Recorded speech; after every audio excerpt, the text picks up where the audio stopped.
Normalisons le fait d'être sur YouTube en pyjama grenouillère. Coucou tout le monde et bienvenue dans cette nouvelle vidéo, dans ce nouveau vlog. Je vous filme cette intro en pyjama parce qu'il est 21h passé et c'est une intro un peu spontanée parce que j'avais prévu de démarrer ce vlog un petit peu plus tard, sauf que je viens d'abandonner ma lecture en cours et il est hors de question que j'aille me coucher en n'ayant pas passé un bon moment de lecture. Dans ce vlog, je vous propose de s'intéresser à ces séries qui traînent dans ma pile à lire. Le but du jeu, évidemment, étant d'en terminer un maximum. Ce sera sûrement pas le cas dans cette vidéo, puisque j'ai certes un dernier tome de série à vous présenter, mais aussi un tome suivant qui sera donc pas le dernier. Et pour le troisième roman de cette vidéo, je pense que je vais laisser Instagram choisir, parce que ça m'amuse et que ça arrive pas assez souvent. Ce qui est sûr, c'est que ce soir, je vais commencer La Cité des Miracles de Robert Jackson Bennett. Parce que comme je viens de vous le dire, j'ai abandonné un roman et très franchement, cette lecture a été une véritable torture. Donc j'ai besoin de passer un bon moment de lecture, j'ai besoin de me changer les idées et je me suis dit que la valeur sûre pour être certaine de passer un bon moment, ce serait de me tourner vers un auteur où je sais que ça va marcher. Et idéalement, un univers que je connais déjà, des personnages que je connais déjà aussi, et une intrigue que j'ai hâte de retrouver. Donc forcément, La Cité des Miracles, je pense que c'est le livre parfait. Pour ce qui est du roman qui sera une suite de séries, évidemment, Arrow, la 9e de Tamsyn Muir, qui est le deuxième tome sur 4 de cette série en cours, puisque le tome 4 n'est toujours pas ni paru en anglais, ni forcément traduit en français. Mais comme vous le savez, j'ai lu Gideon la 9e il y a quelques jours seulement et c'était absolument génial. Donc j'ai hâte de retourner dans cet univers. Mais j'ai décidé de ne pas commencer ce vlog avec celui-ci, même si techniquement la raison fait que j'aurais dû, puisque c'est un emprunt à la médiathèque et que j'ai donc une date limite pour le lire. Mais comme je sais que celui-ci va pas mal me bousculer, je préfère réinitialiser un petit peu mon cerveau et passer un bon moment avec un autre livre avant de péter un câble. Et enfin, le troisième roman de ce vlog et donc de ce premier épisode où on avance dans les séries en 2026. Comme je vous le disais, je vais laisser à Instagram le choix. Et écoutez, j'ai envie de partir sur 3 propositions différentes, évidemment en termes d'univers, en termes d'intrigue, mais aussi en termes de notion de série. Donc sur Instagram, ce que je vais faire, c'est que je vais proposer un premier tome de série, un tome suivant de série et un dernier tome de série. Pour le premier tome de série, je vous en ai pas encore parlé, mais j'ai décidé de me lancer dans Red Rising de Pierce Brown. La première trilogie, dont celui-ci est donc le premier tome, est sorti en 2014, il y a donc 12 ans. Et j'avais jamais entendu parler de cette série jusqu'à l'année dernière. Et c'est surtout sur le booktube anglophone. Je crois que sur le francophone, je l'ai pas vu passer encore. Mais j'ai remarqué que c'est depuis que tout le monde a découvert The Will of the Many il y a quelques années, qu'il y a aussi énormément de monde qui s'est lancé ensuite dans la lecture ou relecture de Red Rising. Ensuite, pour avancer dans une série, Dungeon Crawler Card, évidemment avec le tome 4, Le Portail des Dieux Infernaux, que j'ai dans ma pile à lire depuis la toute fin d'année et j'en ai marre de pas savoir ce qui se passe après le tome 3. J'ai trop hâte de retrouver Carl et Donut et de savoir ce qu'il en est dans la suite de leurs aventures. Donc forcément, j'aimerais beaucoup avancer dans celui-ci. Ça m'étonnerait pas d'ailleurs que ce soit celui-ci qui sorte vainqueur du sondage sur Instagram, parce que je sais que vous aussi, vous êtes fan de Carl et Donut. Et enfin, la troisième possibilité, ce serait de terminer une série avec L'Empire de l'Aube, le 3e et dernier tome de la série de l'Empire du Vampire de Jay Kristoff. C'est un gros pavé des familles que j'ai en version numérique sur ma Kobo. Et ma Kobo m'a déjà prévenu, j'en ai pour 24 heures de lecture minimum. 24 heures de lecture, c'est très très long. Et pour ce qui est de la copie physique, je sais qu'elle fait plus de 1100 pages. Donc évidemment, j'aimerais bien le sortir de ma pile à lire et j'aimerais retrouver Gabriel de Léon et savoir le fin mot de l'histoire. Par contre, 1100 pages, ça va être compliqué.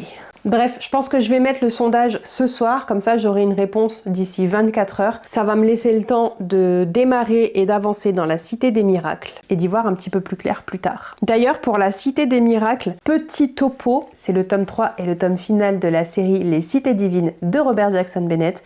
Le tome 1, je vous mets les images juste ici, c'était La Cité des Marches et le tome 2, c'était La Cité des Lames. Dans chaque tome, on suit un personnage principal différent, mais on les a tous rencontrés dans le tome 1. On est dans un univers avec un world building très poussé, très complexe, mais où il n'est pas forcément nécessaire de tout comprendre forcément pour suivre l'intrigue. Et dans cet univers steampunk avec, je trouve, des grosses inspirations vikings, nordiques et indiennes, la magie existe et il y a plusieurs... Alors je sais plus si c'était des dizaines d'années ou des centaines d'années, il y a eu une fracture qui a chamboulé le monde dans lequel on vit. Et les dieux qui vivaient parmi les hommes jusqu'à ce moment-là ont été terrassés, tués et ou portés disparus. Dans le premier tome, on rencontrait Shara qui avait 35 ans si ma mémoire est bonne. C'était notre personnage principal, elle était agent au ministère et elle avait été missionnée sur une enquête d'un meurtre d'une personne assez influente dans la ville dans laquelle elle était envoyée, la fameuse Cité des Marches. Dans ce tome 1, on rencontrait aussi Sigrid, qui va être notre personnage ici dans le tome 3, et on rencontrait aussi Mulagesh qui était le personnage principal dans le tome 2. On avait aussi une ellipse temporelle entre le tome 1 et le tome 2, il y avait 5 ans qui s'écoulaient entre les deux, mais on a aussi une ellipse entre le tome 2 et le tome 3, si ma mémoire est bonne, il y a 13 ans qui se sont passés entre les aventures de Mulagesh et celles de Sigrid. Donc il y a 18 ans qui se sont écoulés depuis le début du tome 1. Ça fait quasiment un an que je procrastine ce tome 3, tout simplement parce que Sigrid c'est mon personnage préféré et j'ai peur pour lui.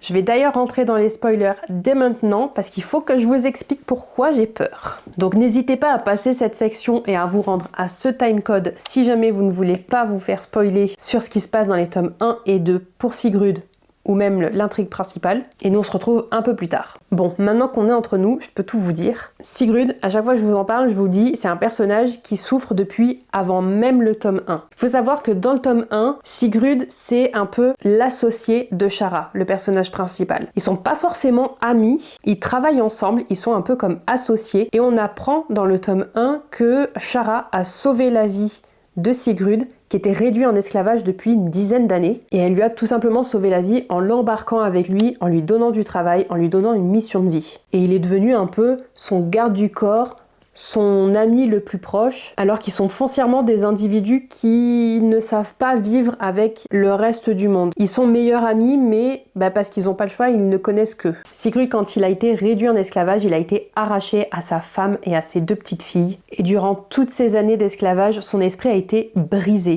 Jusqu'à ce que, évidemment, Shara le rencontre et le sauve. Ensuite, avec les événements qui se passent dans le tome 1 sur la fin, il est plus ou moins réhabilité au niveau de sa place dans sa propre communauté.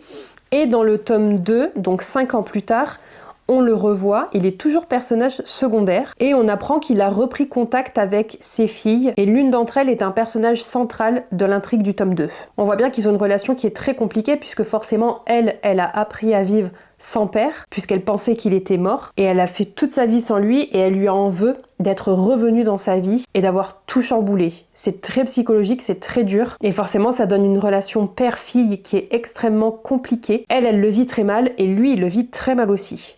Mais ils essayent quand même de construire quelque chose. À la fin du tome 2, sa fille meurt.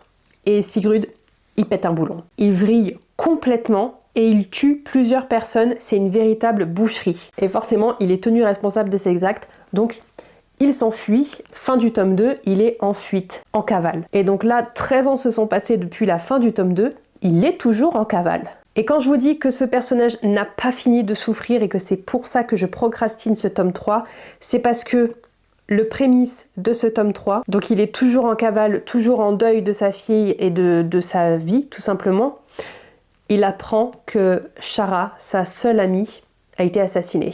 Et il va devoir mener l'enquête pour savoir qui a fait ça et pourquoi. Forcément, je m'attends à retrouver un personnage ravagé par la douleur, le chagrin, le deuil, et qui a clairement pas fini d'en baver. Donc j'ai peur, mais j'ai très très hâte de retrouver Sigrid, et je crois que je suis prête à souffrir avec lui. On va bien voir.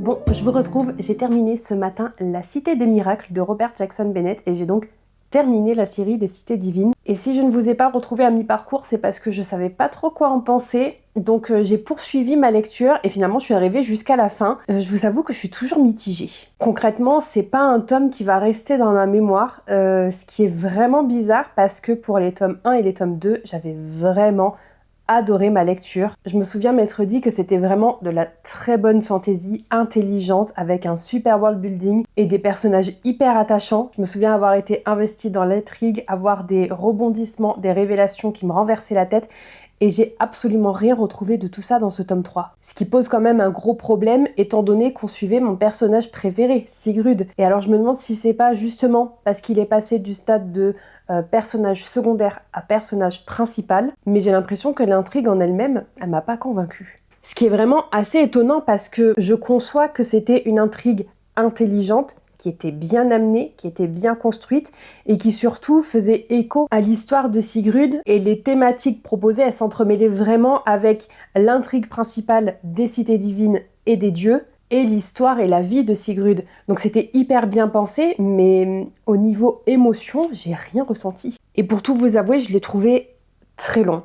Pas forcément long à démarrer parce qu'on rentre quasiment tout de suite dans le vif du sujet, mais les explications c'était long, c'était un peu répétitif, même les scènes d'action étaient longues et la bataille finale elle est très longue et en même temps il y a une partie qui est très très courte alors que c'est censé être le clou du spectacle. Du coup j'arrive pas à savoir si c'est ce tome 3 qui a un problème ou si c'est moi qui a un problème. Peut-être que c'est parce que la magie de la découverte s'est évaporée et que les tomes 1 et 2, je les avais trouvés exceptionnels parce que justement c'était de la nouveauté. Et du coup, forcément, en lisant ce tome 3 un an après, la nouveauté n'existe plus. Je sais pas trop. Je lui ai mis un 3 étoiles sur 5 parce que j'ai pas réussi à m'attacher émotionnellement ni à l'intrigue ni au personnage. Et pourtant, ça reste de la fantaisie intelligente. Donc ouais, un peu mitigé, mais bon, au moins j'ai terminé une série qui traînait sur ma bibliothèque depuis un an. Et pour terminer cet update, je vous avais dit dans l'intro que j'allais faire une story Instagram avec un sondage pour que Instagram choisisse le 3e et dernier titre de ce vlog. Et c'est quelques heures après la publication que je me suis rendu compte qu'en réalité, il y a un titre qui rentre parfaitement dans ce vlog et qu'il faut que je lise au mois de février, et c'est Iron Widow de Ziran Jay Zhao que je compte lire dans le cadre du Music and Books Challenge. Ce n'est pas la lecture qui a été choisie pour le book club, mais c'est celui qui me fait trop envie, donc je vais le lire, tant pis. Par contre, le sondage n'a pas été vain et ça a été assez serré entre 2 des 3 candidats, et j'ai décidé que le vainqueur de ce sondage, ce serait une lecture dans un vlog où je ne lirai que ce roman-là. Et c'est le tome 4 de Dungeon Crawler Carl. Donc pour la lecture de ce titre-là, ce sera pas dans cette vidéo, mais c'est une lecture que je compte faire juste après ces deux-là, et vous retrouverez donc Carl Donut et compagnie dans un vlog dédié. Et pour le vlog en cours, j'ai pas encore décidé avec quelle lecture j'allais poursuivre ma découverte. Est-ce que je continue Le Tombeau scellé, ce qui serait judicieux parce qu'il faut que je le rende à la médiathèque, ou est-ce que je démarre Iron Widow? Je sais pas encore. Vous le saurez dans le prochain clip.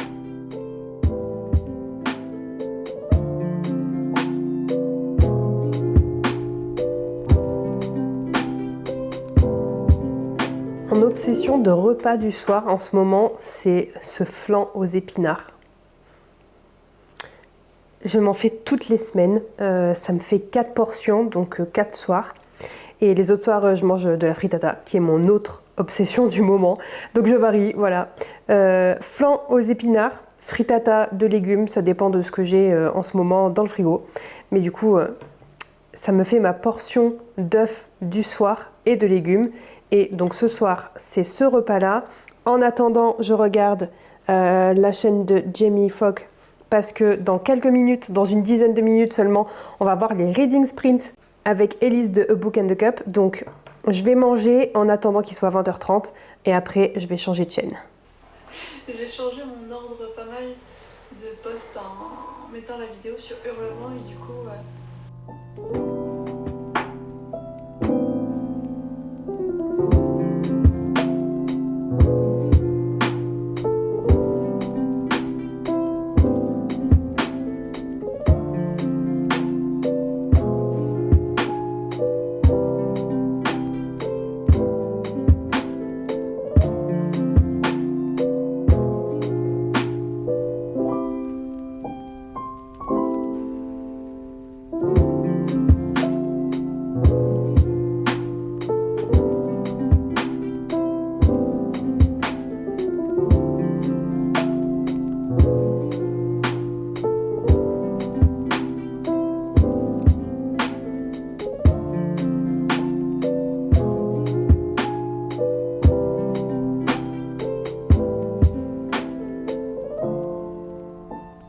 Bon, écoutez, c'est une expérience culinaire. Wrap de brocoli, j'ai trouvé la recette sur Instagram. Enfin, j'ai trouvé. Instagram m'a suggéré la recette. C'est juste des œufs, des brocolis, un peu de farine, sel, poivre et on cuit ça comme une crêpe. Donc c'est un peu épais parce que je pense que j'ai mis un peu trop de farine, mais c'est un test et écoutez, de toute façon, dans tous les cas, ça va se manger. Au air fryer, j'ai fait rôtir du chou-fleur et des carottes, juste sel, poivre, huile et au air fryer. Il me reste de la feta qui est entamée depuis quelques jours, du houmous qui est entamé depuis quelques jours et je vais aussi y mettre du tofu fumé pour les protéines. Donc on va tester, mais normalement ça va faire un wrap plutôt pas mal.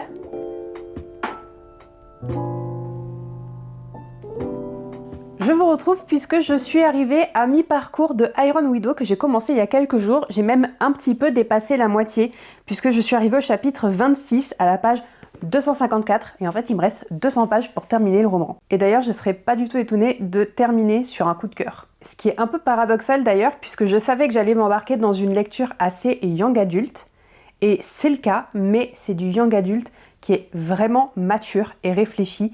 Et ça, c'est ce que j'apprécie. On est dans un roman assez futuriste, très science-fiction même, mais avec beaucoup d'inspiration de la Chine ancestrale. Donc on va retrouver beaucoup de références aux mœurs de l'époque, à la culture de l'époque et aux diverses croyances. Bref, dans ce futur-là, on suit notre personnage principal qui s'appelle Zetian, qui a 18 ans et qui, au tout début du roman, s'est engagée dans l'armée. On la rencontre, elle doit se faire rafler, entre guillemets, par les officiers de l'armée d'ici 2 jours. Sauf qu'elle n'a pas décidé de s'engager dans cette armée pour des raisons patriotiques, ni même pour des raisons financières, parce que c'est exploré quand même dans le roman, c'est lié. Non, elle y va pour venger sa sœur. Petite explication, dans ce monde-là, on a des créatures qui sortent d'on ne sait où, qu'on appelle des Undun, qui attaquent sans relâche Huaqian, le monde, l'endroit où Zetian et son peuple vivent. Et pour pouvoir combattre ces Undun, il existe des chrysalides qui sont des espèces de... un peu comme des Transformers en fait, qui sont des espèces de créatures métalliques gigantesques, pilotées toujours par un pilote homme et une pilote femme. Les pilotes hommes sont adulés, ils sont des stars. Quant aux pilotes femmes, elles sont quasi systématiquement sacrifiée et elle meurt très souvent avant même la fin du combat. On comprend assez vite que pour piloter et surtout maîtriser sa chrysalide, les pilotes hommes et femmes se livrent à un combat mental et bien c'est celui qui gagne qui pilote la chrysalide. Et donc c'est quasiment systématiquement l'homme qui gagne. Sauf qu'il existe de très rares exceptions qu'on appelle des couples parfaits. C'est-à-dire que l'homme et la femme, au lieu de se confronter, arrivent à travailler ensemble et forcément leur chrysalide est encore plus puissante. Mais ça reste très très rare et Zetian a décidé de venger sa sœur en s'engageant donc elle-même dans l'armée en tant que pilote femme et elle veut absolument être la pilote femme qui sera le binôme du meurtrier de sa sœur. Et elle nous explique dès le début qu'elle y va un peu en mode mission suicide parce qu'elle sait très bien que si elle le tue, si elle arrive à ses fins, le gouvernement va tout faire pour venger son pilote star parce qu'il se trouve que c'est un pilote star, il est très apprécié de la communauté et donc elle sait forcément que elle va mourir et que toute sa famille va en pâtir aussi. Mais comme elle les aime pas, elle s'en fout un peu. Bref, il se trouve que sa mission suicide dérape un petit peu. Déjà parce qu'elle n'arrive pas à l'assassiner avant de devoir partir en combat avec lui.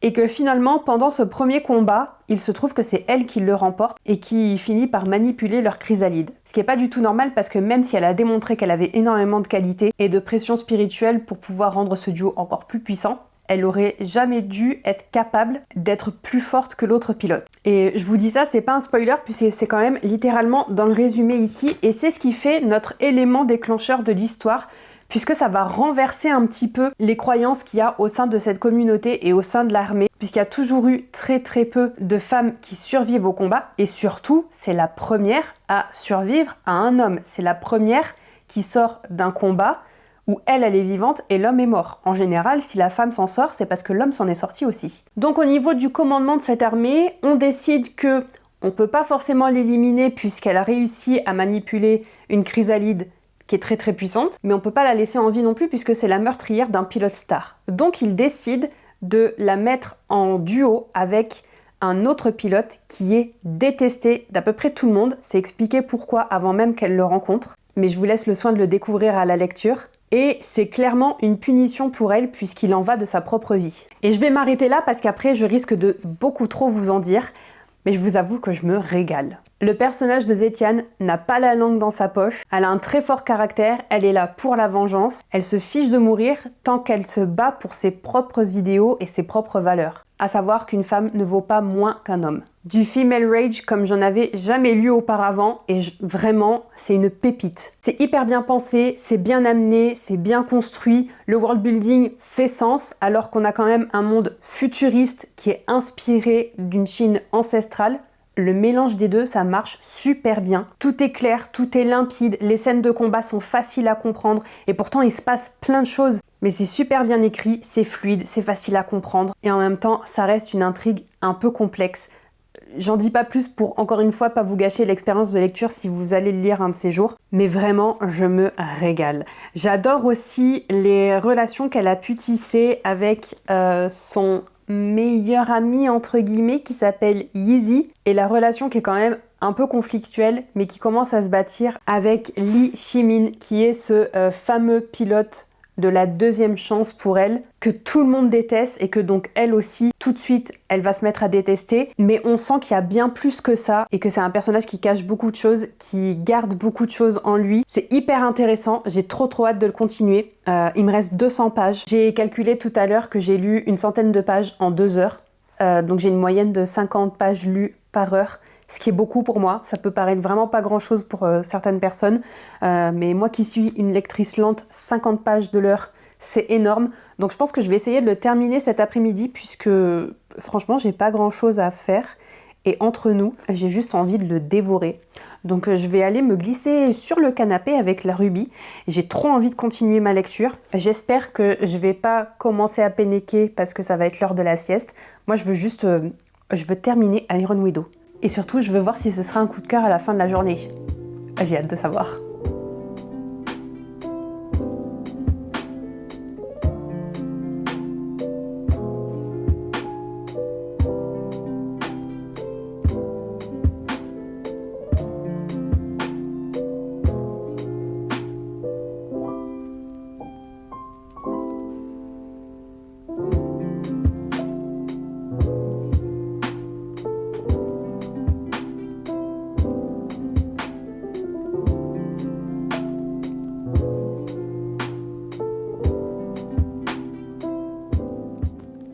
Je vous retrouve pour un petit point lecture puisque j'ai terminé Iron Widow il y a quelques jours et j'ai démarré hier soir Arrow la 9e, le dernier titre de ce vlog.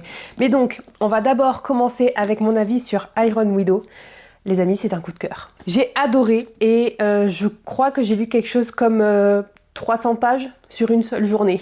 C'est vous dire à quel point j'ai pas pu décrocher de ma lecture. C'est simple, j'aime tout dans ce roman. Notre personnage principal de Zetiane qui peine à contenir la rage qu'elle a contre le patriarcat de sa propre société, qui est tout feu tout flamme, qui prend des décisions, mais jamais de la vie j'aurais pensé faire un truc comme ça. Elle est têtue, elle fonce bille en tête, elle a pas froid aux yeux, elle a pas peur de mourir, puisque de toute façon, dès le début du roman, elle partait pour une mission suicide, donc tout ce qu'elle a comme surplus de temps, bah, c'est que du bonheur. Et surtout, ça peut que servir à régler ses comptes avec la société. J'aime aussi énormément le personnage de Lee Shimin, qui est donc son nouveau partenaire, qui est absolument terrifiant, qui fait peur à tout le monde, alors qu'en vrai, c'est une patte. Et je vous en dis pas plus parce que faut le découvrir à la lecture, mais vraiment, j'adore ce personnage. Le world building, je vais pas revenir dessus, c'est super intelligent, d'autant plus qu'on a des révélations vers la fin du roman, où je me doutais qu'on allait prendre à peu près ce chemin, mais les révélations étaient plus importantes que ce que j'attendais et j'avoue que j'ai été un petit peu choquée. Ça reste un monde qui est hyper original, alors oui, c'est toujours du young adult, mais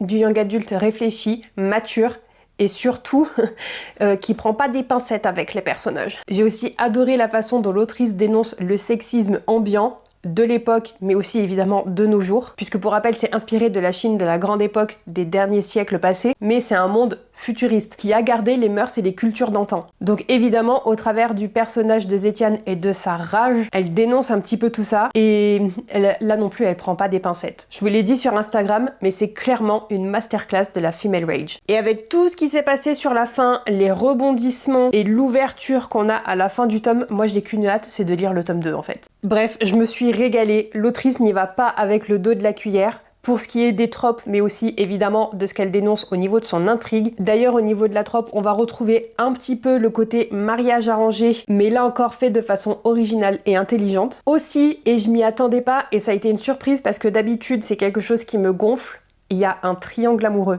Et quand je dis un triangle amoureux, c'est un vrai triangle amoureux. Et d'ailleurs, c'est souligné par le personnage de Zetian. Et j'avoue que j'étais très étonnée et très satisfaite. Donc voilà, très très bonne surprise.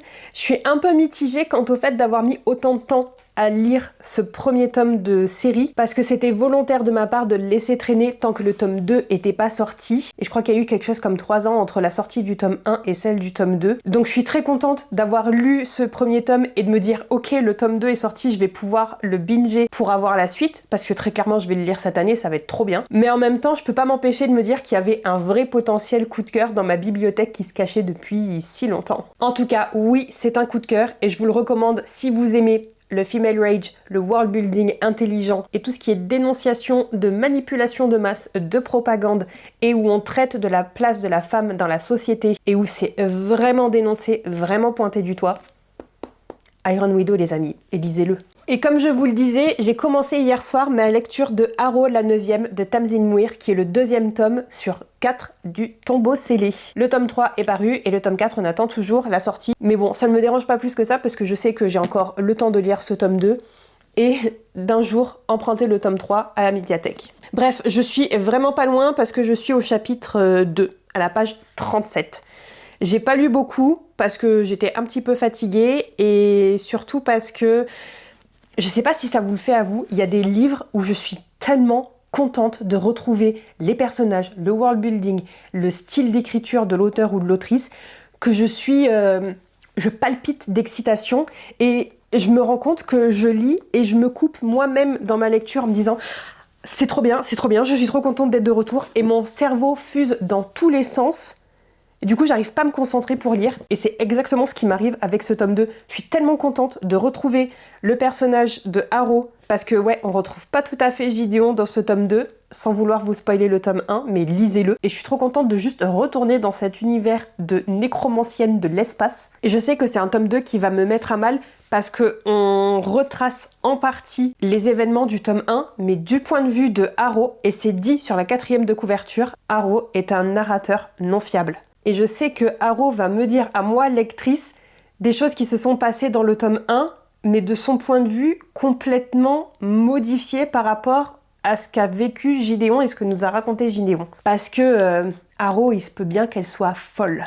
Et il faut que je me dise que elle peut très bien me dire la vérité, comme me raconter les plus grosses conneries du monde. Et vraiment, je suis trop contente de retourner dans cet univers. J'adore toujours autant le style d'écriture de Tamzin Muir, où on a ce petit côté un peu humour absurde, mais très léger, parce que c'est juste dans les dialogues entre les personnages, et pas tout le temps. Et aussi ce petit style qui est lié au world building, où on nous raconte des choses où nous, lecteurs, on comprend pas, parce que on sait pas les bases, mais on va les apprendre au fur et à mesure. Je suis trop contente. Et aussi, fait assez rare, et ça m'a surprise, mais je pense que vu comme ça arrive au tout début, c'est volontaire et ça va nous faire réfléchir.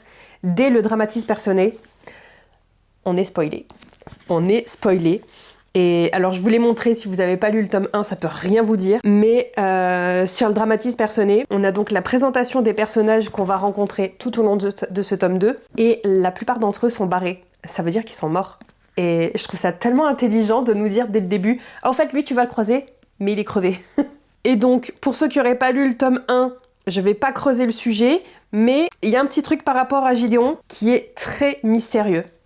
Et j'ai trop hâte de savoir. Je pense que je sais ce que ça veut dire, mais je peux pas m'empêcher de me dire que l'autrice, là, elle peut pas juste nous dire ça dès le début et nous laisser avoir raison. Je suis quasi sûre qu'elle va nous laisser penser quelque chose et à un moment il va y avoir un revirement de situation et on va se dire en fait j'avais rien compris depuis le début et elle m'a encore renversé le cerveau. Bref, j'ai trop hâte de continuer ma lecture. J'ai donc entamé l'acte 1 et je sais plus si je vous l'avais montré sur le premier tome, c'était déjà le cas et c'est toujours le cas dans ce tome 2. À chaque début de chapitre, on a un crâne avec les numéros qui correspondent au numéro de la planète. Donc là, on a un crâne avec le numéro 9. C'est donc qu'on va suivre des personnages qui font partie de la 9e maison. C'est donc le cas de Harrow. Et hier soir, j'ai pété un câble parce que dans le prologue, on a une petite partie avec un crâne vraiment particulier, mais qui se passe avant les événements du tome 1. Et on a un crâne vraiment particulier. J'approfondirai pas ce que je pense pour pas vous spoiler le tome 1 si jamais vous l'avez pas lu, mais j'ai ma petite idée là-dessus et en fait je veux juste le continuer là, je veux juste continuer ma lecture. J'ai juste hâte de péter un câble avec Harrow. Bref, je vais m'arrêter là parce que je veux continuer et surtout j'ai une autre vidéo à tourner avant de retourner à ma lecture, donc je vais y aller. Je vous laisse ici et je vous retrouve quand j'ai avancé dans Harrow la 9e, voir à quel point je pète un câble. Je viens de filmer la pile à lire mensuelle du mois de mars, donc j'en profite que le setup soit installé et que je sois maquillée pour vous faire un petit update par rapport à ma lecture de Harrow la 9e, qui est donc le tome 2 de la série du Tombeau scellé de Tamsyn Muir. Je suis à presque la moitié, page 283, chapitre 28. J'ai pas grand chose à vous en dire parce que je suis paumée. Je suis complètement paumée. On a des chapitres avec Harrowark, mais une narration à la 2e personne du singulier, donc tu as fait ceci, tu as pensé cela. Et même si ça fait bizarre de lire ce genre de narration, ça me pose pas tant de soucis que ça. Le problème que j'ai entre guillemets, et ce qui est entièrement voulu de la part de l'autrice, et ce qui déconcerte énormément de personnes avec ce tome 2, c'est qu'on comprend rien. On comprend pas ce qui se passe. Même il y a certains dialogues où je suis comme...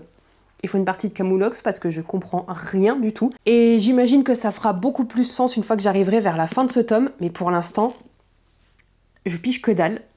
Et au niveau des chapitres où on suit toujours Harrowark, mais avec son propre point de vue, où il n'y a pas cette narration au tu, où on a une narration traditionnelle, c'est quand elle revit les événements du tome 1, où c'est pas du tout ce qui s'est passé dans le tome 1. Et d'ailleurs, ça change très très vite puisque l'un des premiers chapitres dans ce cadre-là, c'est avant qu'elle quitte sa planète. Dans le tome 1, elle quitte sa planète avec Gideon pour aller sur la première planète et participer à cette espèce de concours pour le lictorat. Sauf que là, elle n'est pas partie avec Gideon. Gideon n'existe pas. On n'entend jamais parler d'elle. Elle n'est absolument jamais nommée. Et je pense que c'est fait exprès dans le sens où Gideon n'existe pas. Et il y a un petit truc de pourquoi elle n'existe pas qui est expliqué vers la fin du tome 1 et qui du coup fait sens dans ce raisonnement de Harrowark dans ce tome 2. Mais voilà, ça change vraiment du tout au tout parce que déjà, son cavalier, c'est pas Gideon du tome 1, c'est une autre personne. Donc forcément, la dynamique n'est pas du tout la même et du coup, le déroulé des événements qu'on avait eu dans le tome 1, c'est pas du tout le même ici. Il y a absolument tout qui est différent, à part le fait que Harrow quitte la 9e planète pour aller sur la première et apprendre tout plein de choses pour devenir licteur et faire partie du lictorat. C'est tout. Donc forcément, je comprends pas grand chose, mais j'apprécie ma lecture. Je l'apprécie parce que je sais que c'est voulu que je comprenne que dalle et j'ai juste hâte d'arriver à ce fameux moment où ça va faire clic et où je vais comprendre pourquoi c'est dirigé comme ça. J'ai quand même toujours cette vague idée dont je vous parlais précédemment, ou notamment pourquoi on a cette narration à la 2e personne du singulier. Mais en même temps, je m'attends à ce que ce soit trop facile comme explication et que Tamsyn Muir, elle fait exprès de nous orienter vers cette direction-là pour avoir un plot twist de dingue vers la fin et nous faire comprendre que j'ai fait exprès de t'orienter par là, mais en fait, c'était pas du tout le raisonnement. Donc j'y pense, mais en même temps, je vous avoue que j'espère secrètement qu'elle va me retourner le cerveau et que je vais être subjuguée. Donc voilà, c'est tout ce que j'ai à dire. Je vais continuer ma lecture. J'aimerais bien pas mal avancer aujourd'hui. En fait, vendredi, aujourd'hui on est mardi, mais vendredi matin très tôt, je pars à Lyon et je voudrais l'avoir terminé à ce moment-là. Ça veut dire qu'il me reste la journée du mardi, du mercredi et du jeudi pour le terminer. C'est possible si je me mets un bon gros coup de boost. On va voir, on va voir. Et je voulais aussi profiter de ce petit update pour ouvrir avec vous un colis que j'ai reçu. Alors je sais très bien ce que c'est. J'ai reçu ça hier de la part des éditions Point. Et en fait, c'est ma réception pour la masse critique Babelio non-fiction. Donc je vais l'ouvrir avec vous. On va voir si on a droit à un instant ouverture de paquet satisfaisant. Ça va. J'ai connu mieux, mais ça va. et je suis assez curieuse de le découvrir. Il va me prendre du temps parce que même si je dois publier une critique sous 30 jours après réception de ce roman, j'avais l'intention de le lire à petite dose puisque c'est de la non-fiction et c'est une histoire naturelle des sons. Note sur l'audible de Caspar Anderson. Alors déjà la couverture elle est super jolie, mais aussi et surtout, si j'ai bien compris, chaque chapitre se réfère à un type de son qu'on entend. Là par exemple, j'ouvre au hasard, on va avoir les bruits des animaux préhistoriques, l'harmonie, la caverne de Platon, les vers d'oreille. Et tout ça, ça va être des sons différents qui vont nous être expliqués. Sur la 4e de couverture, on nous dit du Big Bang au silence absolu, de l'écolocalisation des chauves-souris à la symphonie numéro 11 de Shostakovich, en passant par les grésillements d'un disque vinyle, les 48 chapitres de cet ouvrage nous font prêter l'oreille au monde fascinant des sonorités qui nous entourent. Ça a l'air hyper intéressant, j'adore lire de la non-fiction autour de sujets divers et variés dont j'aurais jamais soupçonné être intéressée un jour. Et moi là dans ma tête, je m'étais dit je vais lire un chapitre par jour pour quand même y aller assez doucement. Mais avec 48 chapitres intéressants et forcément uniquement 30 jours pour le lire, je vais doubler la dose. Et je suis hyper curieuse, vraiment je suis hyper curieuse. Voilà, le tonnerre, les volcans, les aurores boréales, on va explorer ça au travers de notre ressenti sensoriel sonore. Ça a l'air trop bien. Merci les éditions Point, merci Babelio. Et je vous en reparle quand je l'ai terminé. Ce sera sûrement pas dans ce blog là par contre. Sur ce, je vous laisse. Il faut que je continue Arro la 9e. De toute façon, il se passe des choses. Je les comprends pas, mais il se passe des choses et je veux savoir. Petit meal prep de l'après-midi parce que dans quelques jours je pars à Lyon pour un petit week-end et même si j'aime manger dehors, je suis en mode économie en ce moment et aussi j'essaie de faire super attention à ce que je mets dans mon assiette, toujours avec le régime et avec la diététicienne. Donc je me suis fait comme souvent vous voyez dans ma vidéo le petit gâteau du matin à la banane et au flocon d'avoine et comme ça j'emporterai avec moi une petite dose, un yaourt de skyr et un petit peu de beurre de cacahuète, comme ça je pourrais le mettre dessus. Donc ça va bientôt partir à cuire. Et à côté, comme demain c'est la journée de la pistache et que j'adore la pistache, j'ai fait le même mais avec un peu moins de sucre et de la pâte de pistache et des framboises surgelées sur le dessus. Donc c'est un test. Je verrai bien comment ça sort et de toute façon comme ça j'en aurai un pour demain matin, je pourrai vous le dire en direct. Après sinon j'ai mes carottes qui sont déjà sorties du congèle pour ce soir pour faire la soupe et là je vais attaquer mon obsession bouffe dont je vous ai déjà parlé, le flan aux épinards. Une petite boîte d'épinards ou des épinards frais, il faut 400 g d'épinards au total. 100 g de farine, 100 g de fromage râpé, 20 centilitres de crème, 4 œufs, sel, poivre, muscade. Voilà, c'est prêt, la vaisselle est faite, il n'y a plus qu'à attendre son tour dans le four. Je commence enfin à potentiellement démêler le vrai du faux. Je suis arrivée à la page 439, ça fait une dizaine de pages environ, qu'on commence à comprendre un peu ce qui se passe. C'est à partir de l'acte 5, si je ne me trompe pas. C'est le dernier acte, de toute façon, il va être assez long. Oui, c'est ça, acte 5. L'acte 5 qui commence à la page 415. Donc j'ai 200 pages pour terminer le livre et sur le dernier acte. Et ça y est, on commence enfin à potentiellement comprendre certaines choses, mais pas encore tout. Et je suis très curieuse de voir ce que ça va donner. J'ai l'impression que ma suggestion tombe à l'eau, c'était pas ça. Et c'est pas grave parce que ce qui est amorcé comme réponse, ça m'a l'air hyper intéressant. Merci Ruby, c'est gentil. Et j'ai très hâte de voir ce que ça va donner sur ces 200 dernières pages. Et j'ai toujours bon espoir de le terminer avant demain soir. Enfin, en tout cas, demain soir, dernier délai, parce que après demain matin, très tôt. Et j'aimerais bien qu'en fait, vendredi, je passe à une autre lecture. Sinon, c'est assez bizarre, mais ça a été 400 pages assez vraiment bien remplies.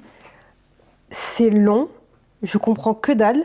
Mais en même temps, ça m'a posé aucun souci et j'ai apprécié ma lecture. Donc là, j'ai juste hâte d'enfin comprendre vraiment ce qui se passe et de voir comment ça va se passer pour la suite. D'ailleurs, j'en ai parlé très rapidement dans ma palle du Blossom, si je me trompe pas, en vous disant que le tome 3 c'est Nona la 9e et qu'au moment où j'en étais dans Arrow, ce tome 2, je savais toujours pas qui était Nona. Arrivé à l'acte 5, je sais toujours pas qui est Nona la 9e qu'on va suivre dans le 3e tome.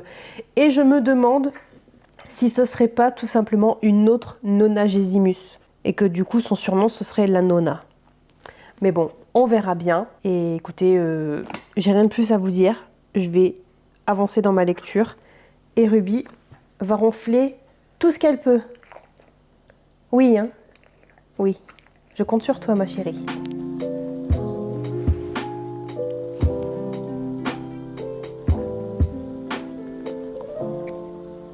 Le petit trésor. Oui. Oh, oui. Oh, elle vient de se faire toute petite. Ça va ronfler dans vraiment pas longtemps. Elle commence à ronronner.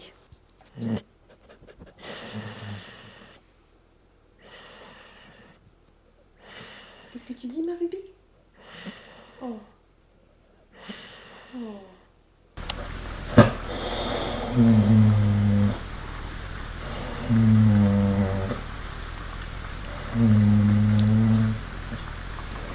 Tu me déconcentres.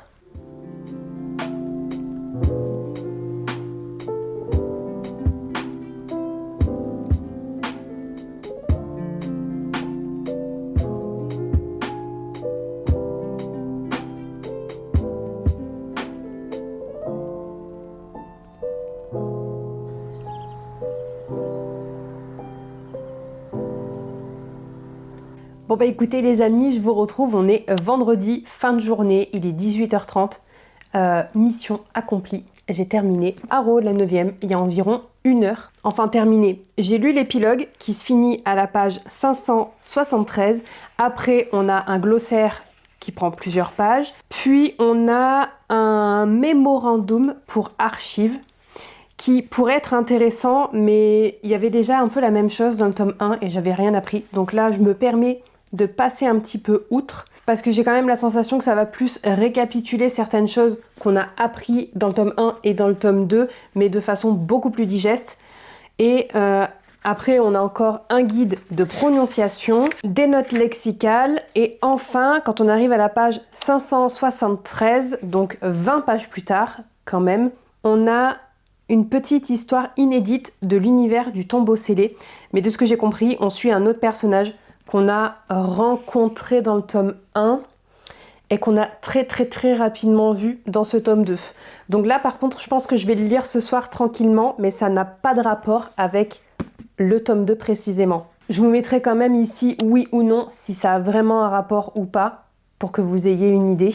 Donc je le lirai tranquillement ce soir, mais sinon j'ai terminé Arrow la 9e et malheureusement c'est pas que c'est une petite déception, mais j'avais quand même espoir qu'une fois passé ces plusieurs centaines de pages où on comprend rien de ce qui se passe et où on a enfin des révélations, j'avais espoir que, pas forcément que ça démarre parce que ça avait démarré depuis un moment, mais que je puisse recoller les morceaux et que je puisse comprendre de quoi il s'agit. Et alors oui, on a eu des réponses à nos questions. Oui, j'ai compris en partie de quoi il s'agissait, mais il y a quand même encore pas mal de zones d'ombre et je suis pas sûre que ce soit entièrement faute à l'intrigue pour la suite avec le tome 3 et le tome 4. Je pense qu'il y a aussi beaucoup de mon cerveau qui ne comprend pas. Parce que mon cerveau a quand même enregistré que pendant 450 pages, je comprends rien et c'est normal. Du coup, je pense qu'il s'est dit, la suite, je comprends rien et c'est normal quand même. Alors que non, je pense que je suis quand même censée comprendre beaucoup plus que ce que j'ai véritablement compris. Et de surcroît, je trouve que ce final avec ces 150 pages à peu près où on comprend des choses, c'est long. C'est long. C'est long. Alors autant la longueur et le fait de ne rien comprendre, ça m'a pas du tout dérangé pour la plus grosse majorité de ce roman.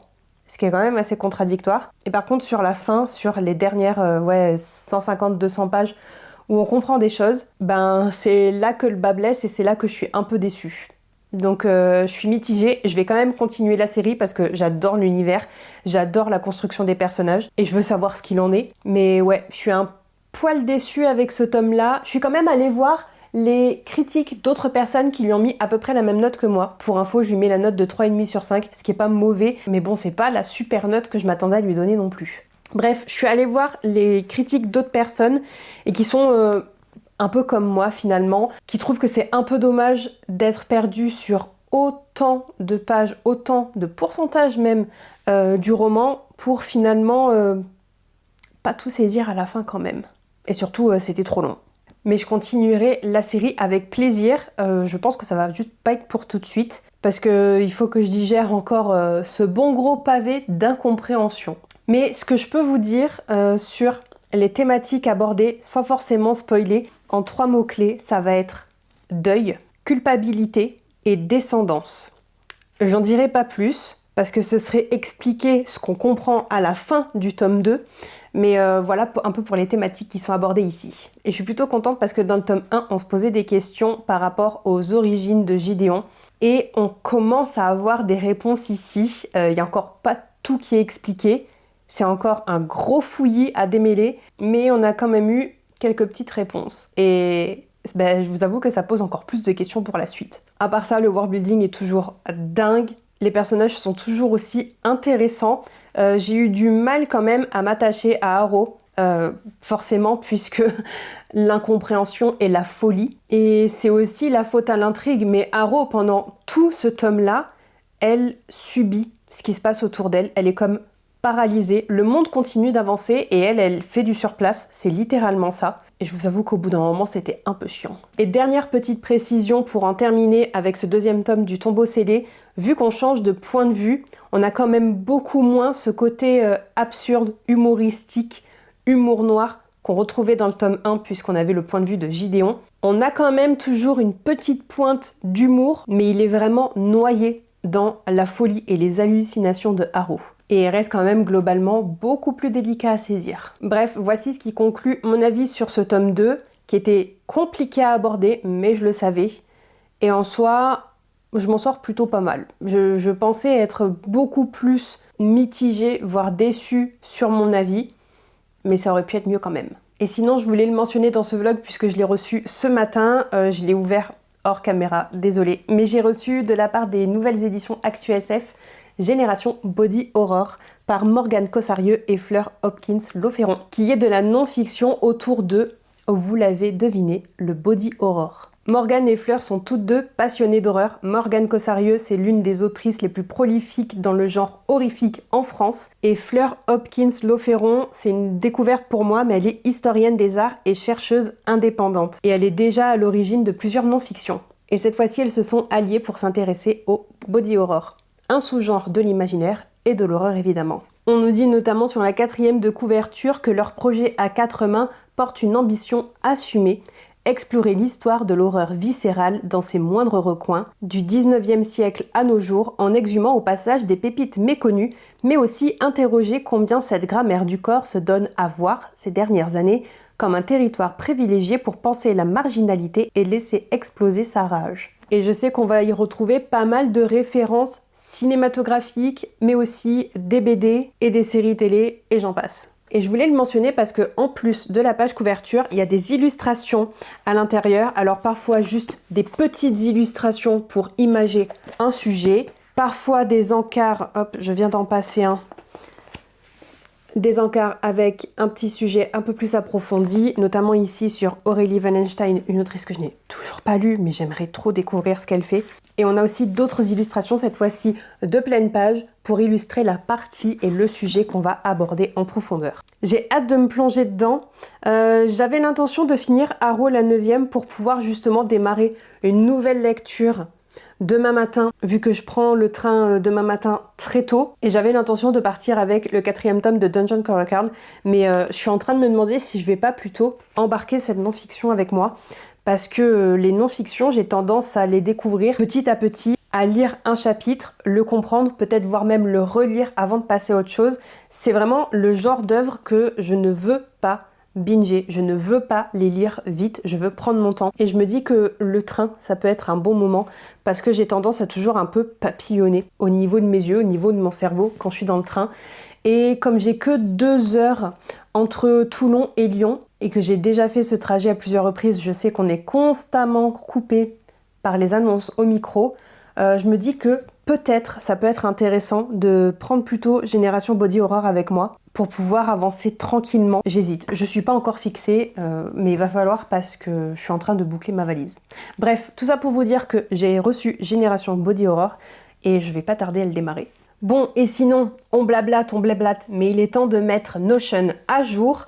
Donc, pour rappel, j'avais lu au début de ce vlog le tome 3 et donc le tome final des Cités Divines de Robert Jackson Bennett. C'était La Cité des Miracles et elle est juste ici. Hop, et bah du coup, écoutez, j'ai lu les 3 tomes, il en reste 0 et elle peut passer en terminé et donc disparaître de ce premier décompte. Je suis très contente de l'avoir terminé, mais je reste sur ma faim, je suis un peu déçue de ce tome 3 et comme je vous le disais précédemment, je sais pas si c'est juste moi et la hype est redescendue et la découverte de ce world building et de ce style d'écriture, je me suis juste habituée, ou est-ce que c'est vraiment ce tome 3 qui est décevant? Je sais pas trop. Mais bon, je suis quand même contente d'avoir enfin sorti ce 3e tome de ma pile à lire et d'avoir terminé cette série. Ensuite, on avait lu, il va falloir que je le retrouve, Iron Widow, qui est juste ici. Statut de la série, c'est toujours en cours, je ne bouge pas. Ici, c'est bien commencé. Et il faut que j'achète le tome 2. On a toujours 2 tomes, par contre j'en ai lu un. Il m'en reste un à lire avant d'être à jour. Et le tome 2, c'est Heavenly Tyrant. Et il faut donc que je l'achète pour continuer cette série. C'était vraiment trop bien. Un coup de cœur et je suis ravie. Et enfin, le tombeau scellé. Alors je suis remontée jusqu'en haut. Je ne sais pas où est-ce que je vais le trouver. Ah ben, il était juste en dessous. Le tombeau scellé. Eh bien écoutez, Arrow, c'est terminé. Le prochain, c'est Nona, la 9e. Et en fait, j'ai lu tout à l'heure le synopsis du tome 3 parce que voilà, je suis arrivée à la fin de Arrow, la 9e. Je ne sais toujours pas qui est Nona. Et quand j'ai lu le synopsis, j'ai compris que Nona, on la connaît pas. Et j'imagine que quand je vais me lancer dans ce tome 3, je vais être aussi encore un peu perdue en me disant mais c'est qui celle-là et pourquoi on est avec elle? Mais donc le prochain tome, c'est Nona, qui est disponible à la médiathèque. Et du coup, j'ai lu 2 livres sur 3. Il m'en reste un à lire avant d'être à jour. Et le tome 4, il est toujours pas sorti, mais c'est Alecto, la 9e, si je me souviens bien. Et Alecto... on apprend très vaguement qui c'est sur la fin du tome 2. Donc là maintenant je suis sur un décompte de 44 séries en cours ou à commencer que j'ai envie de découvrir. Et si je veux voir uniquement les séries, eh bien j'en ai 26. 26 en cours. Mais il y en a quand même plusieurs que je pourrais terminer où il me reste un seul tome à lire. Là je regarde vite fait par exemple, La femme de ménage il m'en reste qu'un seul. L'Empire du Vampire, juste au-dessus, il m'en reste qu'un seul aussi. Absolu, il m'en reste qu'un seul. Ouais, il y en a pas mal. Les Secrets du Nil, j'ai le tome 2 dans ma palle et c'est une duologie, donc après c'est terminé. Peut mieux faire. Et j'ai l'intention de faire un vlog dans ce genre-là. Alors peut-être pas sur le mois de mars, mais sur le mois d'avril pour continuer justement les séries. C'est donc ce qui conclut cette vidéo. Comme d'habitude, n'hésitez pas à me dire ce que vous en pensez dans les commentaires. Et évidemment, si vous avez lu l'un de ces titres, n'hésitez pas à me dire ce que vous en avez pensé. Et pour ce qui est de l'emoji du jour, je vous propose de laisser des emojis en rapport avec la nécromancie. Donc des os, des crânes, des étoiles pour signifier peut-être la magie. Tout ça évidemment en référence avec le tombeau scellé. Quant à nous, on se retrouve très bientôt dans une prochaine vidéo, le mercredi à 10h et le samedi à 10h aussi. Bye bye!